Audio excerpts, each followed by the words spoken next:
আসসালামু আলাইকুম বন্ধুরা। আমি টুকিটাকি গল্প থেকে আইরিন রহমান বলছি। আপনারা সবাই কেমন আছেন? এই যে আমাদের আজকে জোলাভাতের আয়োজন করা হয়েছে, সবাই মিলে রান্না করছে। এই যে মাংস রান্না বসিয়ে দেওয়া হয়েছে, মাংস হচ্ছে, ডাল রান্না হচ্ছে। এই যে ডাল হয়ে গেছে, ঢেলে নিছে। আর এটা হচ্ছে সিম তরকারি রান্না হয়ে গেছে।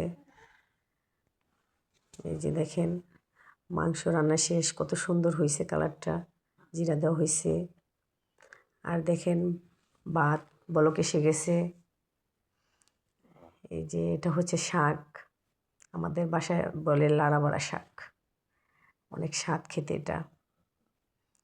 এই যে রান্না শেষ, ভাত, এটা হচ্ছে ভাত, আর এটা হচ্ছে শাক, লাড়াবড়া শাক। আর দেখেন সিম তরকারিটা অনেক সুন্দর হয়েছে, এটা ডালটা। আর দেখেন সবাই একসাথে মিলে বসে গেছে খাওয়া দাওয়া করতে, ছোট বড় সবাই মিলে কত সুন্দর খাওয়া দাওয়া হইতেছে। এই যে একজনে বাড়তেছে, সবাই মিলে খাইতেছে, অনেক আনন্দ হইতেছে, হই হুল্লার করে খাওয়া দাওয়া করতেছে। আর আমাদের বড় ভাই খাওয়া